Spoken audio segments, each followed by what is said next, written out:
Attention please.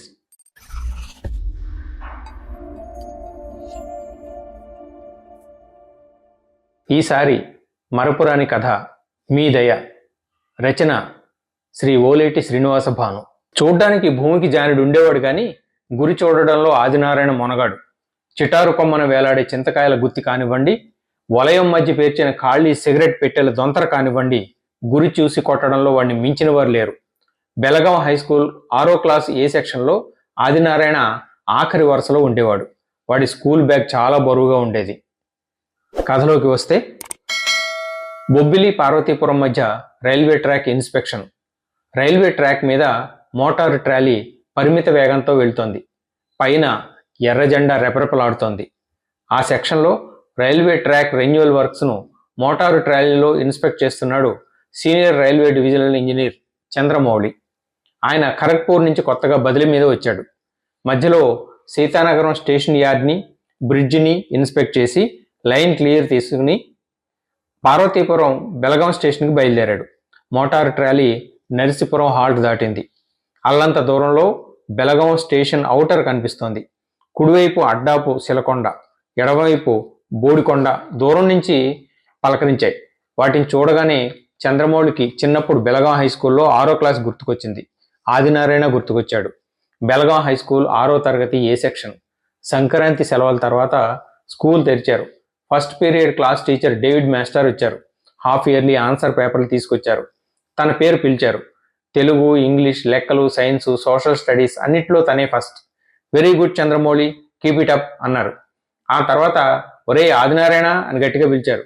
చివరి వరుసలోని ఆదినారాయణ మెల్లగా ముందుకొచ్చాడు. ఒక్క సబ్జెక్ట్లో పాస్ మార్కులు వస్తే ఒట్టు. ఆదినారాయణ వీపు మీద 4 అంటించి వాడి ఆన్సర్ పేపర్ల చివర్లో ఏం రాశాడో చూపించి బళ్ళుమని నవ్వారు డేవిడ్ మాస్టర్. ప్రతి ఆన్సర్ పేపర్ చివర్లోనూ 3 అక్షరాలు మీ దయ అని రాసి ఉన్నాయి. వాటిని చూసి పిల్లలందరూ నవ్వారు. మౌళి జాలిపడ్డాడు. ఆదినారాయణ తలదించుకున్నాడు. ఆదినారాయణ 6వ తరగతి ఫెయిల్ అయ్యాడు. మౌళి 7వ తరగతిలోకి వెళ్ళినా ఆ ఇద్దరి స్నేహం కొనసాగింది. మోటారు ట్రాలీలో వెళ్తున్న సీనియర్ డివిజనల్ ఇంజనీర్ చంద్రమౌళికి మీ దయ గుర్తుకొచ్చింది. పూర్ ఫెలో అనుకున్నాడు, నవ్వుకున్నాడు. మౌళి వాళ్ళ నాన్నగారు తహసీల్దారు. శ్రీకాకుళం నుంచి బదిలీ మీద పార్వతీపురం వచ్చారు. బెలగాం హై స్కూల్లో 6వ తరగతిలో చేరిన మొదటి రోజే మౌళికి ఆదినారాయణతో జట్టు కుదిరింది. ఆదినారాయణకి చూడగానే మౌళి నచ్చాడు. మౌళి మంచి బట్టలు వేసుకుంటాడు, తెల్లగా ఉంటాడు, ఉంగరాల జుట్టుకి వాసనను రాసుకుంటాడు, తనలాగా అల్లరి చేయడు కానీ సరదాగా మాట్లాడతాడు. ఇవన్నీ ఆదినారాయణకి నచ్చాయి. నచ్చిన మొదటి రోజే సంచిలోంచి పలకమారిన జామకాయని తీసి మౌళికి ఇచ్చాడు. 2వ రోజు సీమచింత బొట్టలు, 3వ నాడు నేరేడు పళ్ళు, ఆ మర్నాడు చింతకాయలు. ఆదినారాయణ ప్రేమతో అభిమానంతో ఇచ్చినవన్నీ మౌళి ఆప్యాయంగా రుచి చూశాడు. రోజుకో రకం ఎక్కడి నుంచి తెస్తున్నావని అడిగాడు.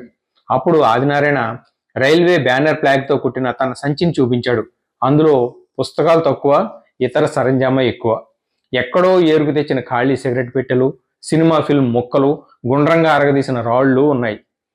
ఇంటర్వెల్లో ఓ రాయిని తీసి నిక్కర్ జేబులో పెట్టుకుని హై స్కూల్ వెనక కాంపౌండ్ వాళ్ళ దగ్గరికి మౌళిని తీసుకుని వెళ్ళాడు ఆదినారాయణ. అక్కడ చాలా పెద్ద చింత చెట్టు ఉంది. దాని నిండా కాయలు గుత్తులు గుత్తులుగా వేలాడుతున్నాయి. వాటిని చూపిస్తూ, ఆ శివ వేలాడుతున్నదే, ఆ గుత్తిని కొట్టిమంట వేటి అని అడిగాడు ఆదినారాయణ.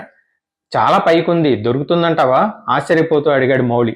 పక్క జరుగు అంటూ జేబులోంచి అరచేతి వెడల్పున ఉన్న రాయిని తీశాడు. దాని అంచు కత్తిలాగా ఉంది. ఆ రాయిని ఓ చేత్తో అందుకున్నాడు. 4 అడుగులు వెనక్కి జరిగాడు.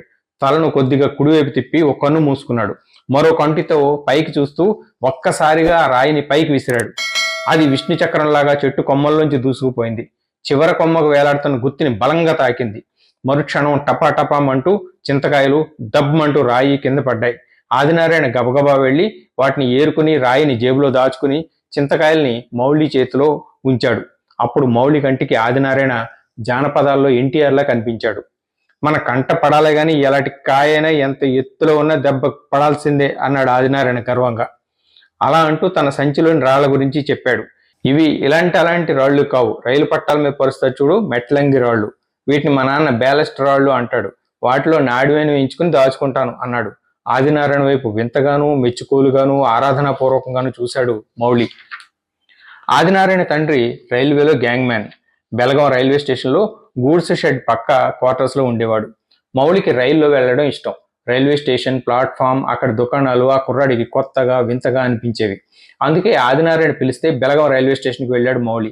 అక్కడ క్లాస్ 4 రైల్వే క్వార్టర్స్లో సర్దుకున్న ఆదినారాయణ పెద్ద కుటుంబాన్ని చూశాడు.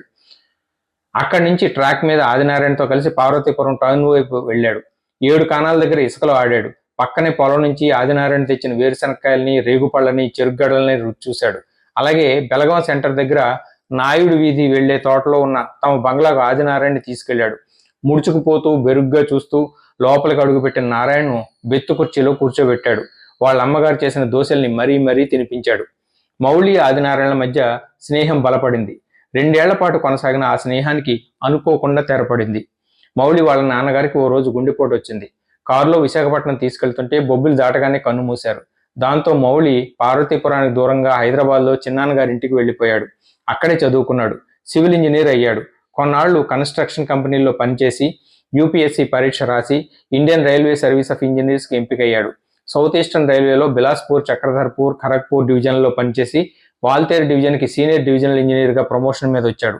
ఉద్యోగ విధుల్లో భాగంగా రైలు పట్టాల పనుల్ని తనిఖీ చేస్తూ బాల్యంలో 2 ఏళ్ల తీపి గుర్తుల్ని, ఒక చేదు జ్ఞాపకాన్ని మిగిల్చిన పార్వతీపురంలోని బెలగం స్టేషన్కి చేరుకున్నాడు. బెలగం స్టేషన్ యార్డును తనిఖీ చేసి స్టేషన్ ఎదురుగా పర్మనెంట్ వే ఇన్స్పెక్టర్ ఆఫీస్లో లంచ్ చేయడానికి వెళ్ళాడు. లంచ్ పూర్తయింది. అప్పుడు అక్కడ పర్మనెంట్ వే ఇన్స్పెక్టర్గా పనిచేస్తున్న Madhavarao, sir a small submission అంటూ ఓ ఉత్తరం అందించాడు. అదో గ్యాంగ్ మేట్ పెట్టుకున్న దరఖాస్తు. అనారోగ్య కారణాల వల్ల ఉద్యోగంలో కొనసాగలేకపోతున్నానని, తనకు విరమణ అనుమతించి ఇంటర్మీడియట్ పాస్ అయిన తన కుమారుడికి ఉద్యోగం ఇప్పించమని అందులో ఉంది. అది చదువుతూనే వేర్ ఈజ్ ది అప్లికెంట్ అని అడిగాడు మౌలి. మాధవరావు వెనక చేతులు కట్టుకుని నిలబడిన ఆఫీస్ క్లర్క్ వెంటనే బయటకు వెళ్ళాడు. వరండాలో నిరీక్షిస్తున్న ఓ వ్యక్తిని లోపలికి తీసుకొచ్చాడు. పక్షవాతం వల్ల కాలు, చెయ్యి పడిపోయి కర్ర సహాయంతో కుంటుకుంటూ వచ్చిన ఆ వ్యక్తి చేతులు జోడించబోయాడు. వీలు కాలేదు. ఏదో చెప్పాలని తాపత్రయపడ్డాడు. మాట రాలేదు. మౌలి అతన్ని చూశాడు. ఎదురుగా కూర్చోమని చెప్పి మిగిలిన వాళ్ళని కాసేపు బయటకు వెళ్ళమని సైగ చేశాడు. అందరూ వెళ్ళిపోయారు. మౌలి కుర్చీలోంచి లేచాడు. భయంతో ముడుచుకుపోయిన వ్యక్తి దగ్గరికి వెళ్ళి భుజం చుట్టూ చెయ్యి వేసి, గుర్తున్నానా ఆదినారాయణ, నేను చంద్రమౌళిని, తహసీల్దార్ గారి అబ్బాయిని, బెలగం హై స్కూల్లో మనం 6వ క్లాస్ చదువుకున్నాం అన్నాడు. ఆదినారాయణకి ఏం జరుగుతుందో ఒక్క క్షణం అర్థం కాలేదు. అర్థమైన తర్వాత అన్నీ జ్ఞాపకం వచ్చాయి. ఉద్వేగం పట్టలేకపోయాడు. మనిషి నిలువెల్లా కదిలిపోయాడు. మాట తడబడింది. అతి కష్టం మీద దొర మీ దయ అని మాత్రం అనగలిగాడు. మౌలి తన పర్సులోంచి కొంత మొత్తాన్ని తీసి ఆదినారాయణ జేబులో ఉంచాడు. ధైర్యం చెప్పాడు. 4 రోజులు తిరగగానే ఆదినారాయణ పెట్టుకున్న దరఖాస్తుకు అనుకూలంగా విశాఖపట్నం డివిజనల్ ఆఫీస్ నుంచి ఆదేశాలు వచ్చాయి.